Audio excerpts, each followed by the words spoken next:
All right, everyone. Sad news today. Apparently, my grandfather has died. Those who know who he is know. Yeah, but the issue is that while it is sad, we kind of were expecting it. He was in his 90s. He had a lot of health problems. He just recently had a stroke, so it's like, yeah, we'll see how if he pulls through with this one. Apparently he did not. But yeah, that's how it goes.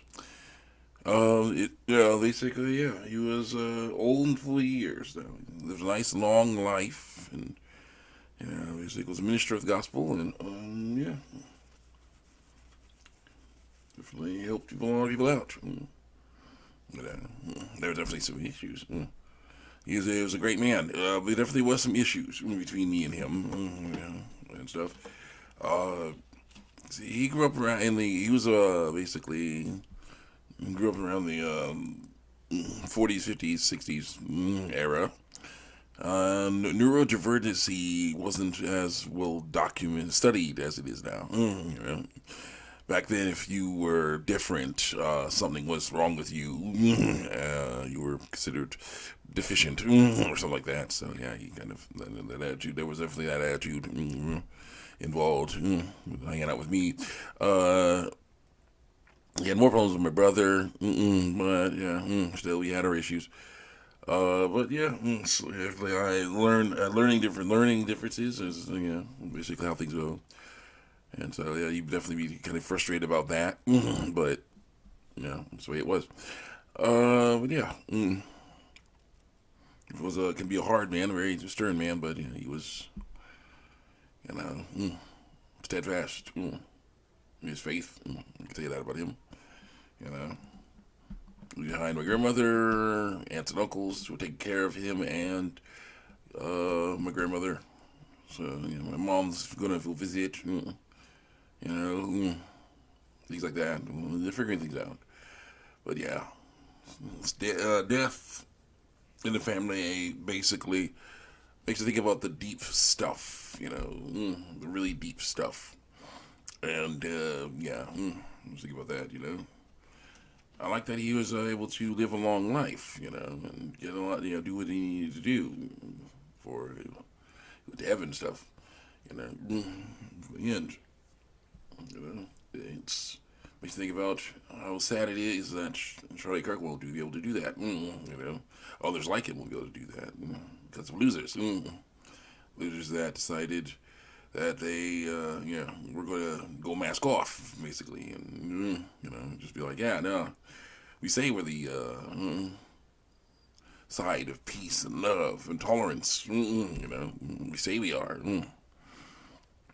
But then, as soon as someone says something we don't like, we want them murdered.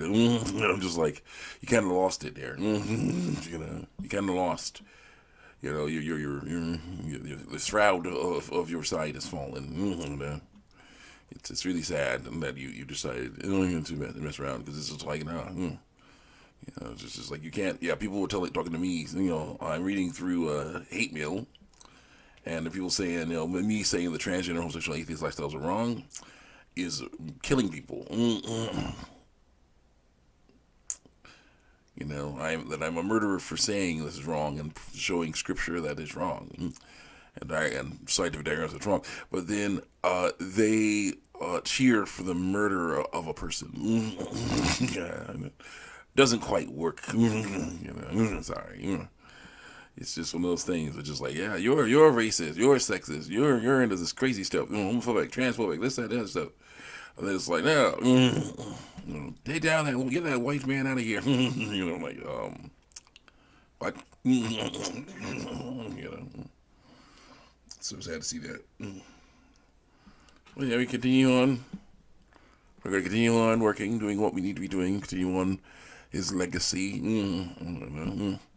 I'm going to continue preaching the gospel, continue doing what I do. I'm going to continue it, and it's going to be great.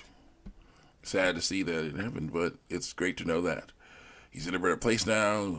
He's at peace. This is how it is.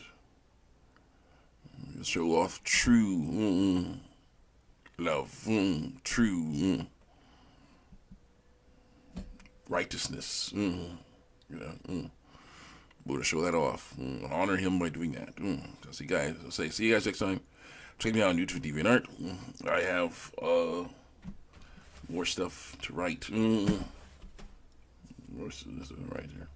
See you next time.